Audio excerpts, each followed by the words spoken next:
माणसाच्या निरोगी शरीरासाठी सफरचंद महत्त्वाचा आहे की संत्र्याचा रस? तर हा प्रश्न जेवढा किचकट आणि गुंतागुंतीचा आहे तेवढाच किचकट प्रश्न आहे की माणसाने आधी बचत करायला पाहिजे की गुंतवणूक. तर बचत आणि गुंतवणूक हे आर्थिक नियोजनाचे दोन महत्त्वाचे घटक आहेत. दोघेही आर्थिक सुरक्षा आणि आर्थिक वाढ सुनिश्चित करण्यासाठी आवश्यक आहेत. परंतु बचत आणि गुंतवणूक या दोन्हीचे उद्दिष्ट आणि पद्धती हे वेगवेगळे आहेत. तर सर्वात आधी आपण समजून घेऊ की बचत म्हणजे काय. तर बचत म्हणजे खर्च न केलेले उत्पन्न. अगदी सरळ सोप्या भाषेत सांगायचे झाले तर तुमच्या कमाईतून खर्च वजा केल्यानंतर जी शिल्लक राहते ती बचत असते. भविष्यातील गरजा, आर्थिक सुरक्षा किंवा मग विशिष्ट उद्दिष्टासाठी ही शिल्लक आपण बाजूला ठेवत असतो. बचत करण्यामागे आपलं मुख्य उद्दिष्ट असते की आपली भविष्यातील गरजासाठी पैसे बाजूला काढून ठेवणे, जसे की इमर्जन्सी फंड, आपत्कालीन परिस्थिती किंवा मग खूप मोठी खरेदी किंवा मग सेवानिवृत्ती यासाठी.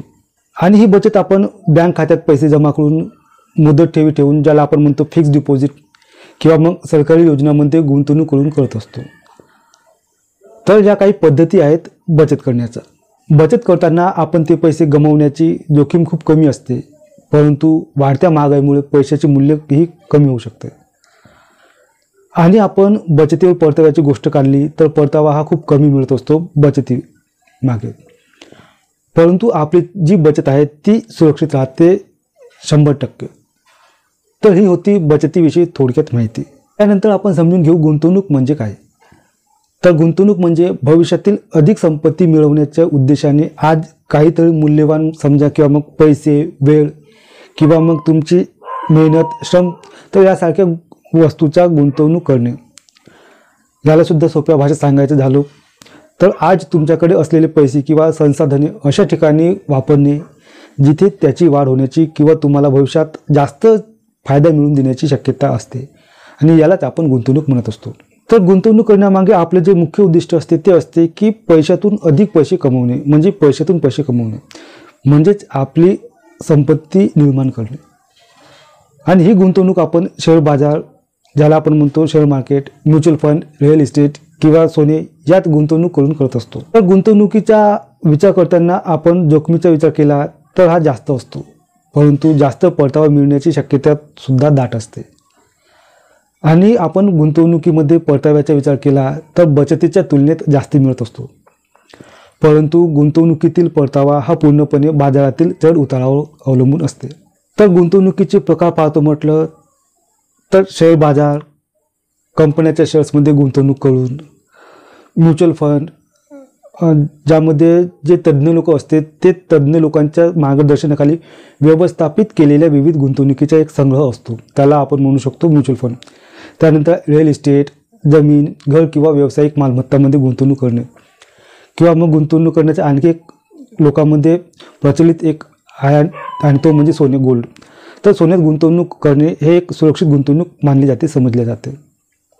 तर हे काही होते गुंतवणुकीचे प्रकार. तर आता तुमच्या मनात एक प्रश्न पडला असेल की आम्हाला सुद्धा गुंतवणूक करायची आहे, तर कोणत्या कोणत्या गोष्टी लक्षात ठेवायला पाहिजे. तर गुंतवणूक करत असताना सर्वात पहिली गोष्ट म्हणजे, आणि ती आपण लक्षात ठेवायला पाहिजे, ते म्हणजे आपले आर्थिक उद्दिष्ट. म्हणजे गुंतवणूक करण्यामागे आपण कोणते आर्थिक उद्दिष्ट डोळ्यासमोर ठेवून गुंतवणूक करायची आहे. म्हणजे आपल्याला रिटायरमेंट प्लॅनिंगसाठी गुंतवणूक करायची आहे, की मग 5 वर्षानंतर मुलाचं लग्न करायचे आहे, किंवा मग पुढच्या वर्षी घर किंवा मग गाडी विकत घ्यायची आहे. तर आपलं गुंतवणूक ध्येय शॉर्ट टर्म कालावधीसाठी आहे का लॉंग टर्म कालावधीसाठी, हे सुनिश्चित करूनच गुंतवणुकीला सुरुवात करायची आहे. नंतर गुंतवणूक करत असताना दुसरी गोष्ट लक्षात ठेवण्यासारखी, आणि ती म्हणजे आपली जोखीम घेण्याची क्षमता, कॅपॅसिटी, रिस्क कॅपॅसिटी म्हणतो आपण त्याला. गुंतवणूक करत असताना आपण तेवढीच रक्कम गुंतवायला पाहिजे की ज्यामुळे भविष्यात आपली गुंतवणूक जरी बुडाली तरी आपल्या जगण्यावर फारसा फरक पडणार नाही. त्यामुळे कोणतीही गुंतवणूक करत असताना स्वतःच्या जोखमीची ओळख करूनच गुंतवणूक करायला पाहिजे. त्यानंतर गुंतवणूक करत असताना तिसरी गोष्ट लक्षात ठेवण्यासारखी, आणि ती म्हणजे फक्त एकच गुंतवणुकीमध्ये गुंतवणूक न करता विविध गुंतवणुकीमध्ये गुंतवणूक करणे. त्यामुळे कोणत्याही प्रकारे बाजारात कोणतीही अडचण आली तरीसुद्धा तुमची गुंतवणूक शून्य होणार नाही. कदाचित 1-2 गुंतवणुकीमध्ये तुम्हाला नकारात्मक परतावा दिसेल सुद्धा, परंतु बाकीच्या इतर काही गुंतवणूकमध्ये तुमचे नुकसान भरून काढेल. त्यामुळे गुंतवणूक करत असताना एकच गुंतवणूक न करता विविध गुंतवणुकीमध्ये गुंतवणूक करणे केव्हाही चांगले. त्यानंतर गुंतवणूक करत असताना चौथा लक्षात ठेवण्यासारखा मुद्दा म्हणजे दीर्घकालीन गुंतवणुकीवर जास्तीत जास्त भर देणे. कोणतीही गुंतवणूक करत असताना आज गुंतवणूक केल्यावर लगेच उद्याला भरघोस परतावा मिळण्याची अपेक्षा ठेवून गुंतवणूक करू नये. तर किमान 5 वर्षापर्यंत गुंतवणूक करताना विचार करावा लागेल. आणि गुंतवणूक करत असताना सर्वात शेवटचा आणि महत्त्वाचा लक्षात ठेवण्यासारखा मुद्दा म्हणजे तज्ज्ञ लोकांचा सल्ला घेणे. कोणतीही गुंतवणूक करत असताना आपली गुंतवणूक बुडाली पाहिजे असा कोणत्याही व्यक्तीचा समज नाही. त्यामुळे त्या क्षेत्रातील तज्ज्ञ लोकांचा सल्ला घेणे खूप चांगले, कारण की त्या तज्ज्ञ लोकांना त्या संबंधित क्षेत्राशी खूप दांगडा अनुभव असतो आणि ज्यामुळे त्यांच्या दांगड्या अनुभवाचा आपल्याला गुंतवणूक करताना कुठे ना कुठे फायदा होऊ शकतो. तर बचत आणि गुंतवणूक दोन्ही आर्थिक नियोजनासाठी आवश्यक आहे. बचत आपल्याला आर्थिक सुरक्षा देत असते, तर गुंतवणूक आपल्याला संपत्ती निर्माण करण्यासाठी मदत करत असते. योग्य धोरण आणि योग्य वेळी योग्य गुंतवणूक केली तर चांगला आर्थिक फायदा आपल्याला होऊ शकतो. किंवा मग तुम्ही 50, 30, 20 हा एक सोपा बजेटिंग नियम आहे जो तुमच्या पगाराचे 3 भागामध्ये विभाजन करत असतो. तर या माध्यमातून सुद्धा तुम्ही तुमची बचत आणि गुंतवणूक असे दोन्ही करू शकता. म्हणजे पगारातील 50% पैसे, 50% रक्कम हे अत्यावश्यक गरजासाठी तुम्ही वापरायला पाहिजे. यात तुमच्या आवश्यक खर्चाचा समावेश होत असतो, जसे की घर खर्च, घर भाडे, किराणा, वाहतूक आणि आरोग्य सेवा, दूध, भाजीपाला, तर यासारख्या रोजचा दैनंदिन खर्च. तर तुमच्या पगारातील 30% पैसे हे तुमच्या आवडीनिवडी आणि मनोरंजनासाठीचा खर्च येतो, जसे की जेवणासाठी, हॉटेल रेस्टॉरंटमध्ये बाहेर जाणे, चित्रपट यासाठी, किंवा मग महिन्याकाठी खरेदी, शॉपिंग यासाठी. आणि सर्वात शेवट आणि पगारातील 20% पैसे हे तुम्ही बचत आणि कर्जमुक्ती यासाठी ठेवू शकता. आणि यामध्ये बचत आणि गुंतवणुकीसाठी आणि कर्जाची परतफेड करण्यासाठीचा खर्च येत असतो. तर या पद्धतीने सुद्धा तुम्ही तुमच्या बचत आणि गुंतवणुकीच्या अशा दोन्ही पद्धतीचे तुम्ही सांगड घालू शकता. तर हा फॉर्म्युला तुम्हाला तुमच्या खर्चाचा मागोवा ठेवण्यास आणि अनावश्यक खर्च कमी करण्यासाठी मदत करत असतो. तसेच बचत आणि गुंतवणुकीबाबत जागृत राहण्यास मदत करत असतो.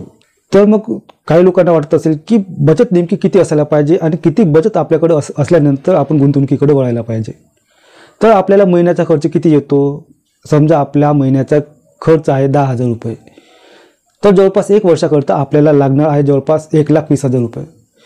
आणि प्लस इमर्जन्सी फंड म्हणून आपल्याकडे 3 लाख हल्ली तरी असायलाच पाहिजे. म्हणजे जवळपास 1 वर्ष आपला घर खर्च भागेल एवढा पैसा, प्लस इमर्जन्सी फंडसाठी 3-4 लाख, असा मिळून 4 ते 5 लाख रुपये जर जमा ठेवून त्यानंतर तुम्ही गुंतवणुकीचा विचार करू शकता. आणि हे जे 4 ते 5 लाख रुपये आहेत त्याला गुंतवणुकीमध्ये समाविष्ट करायचे नाही. हे इमर्जन्सीसाठी फंड तसाच ठेवायचा, कोणताही हात न लावता. तर या पद्धतीने सुद्धा तुम्ही बचत आणि मग नंतर गुंतवणुकीचा फायदा घेऊ शकता.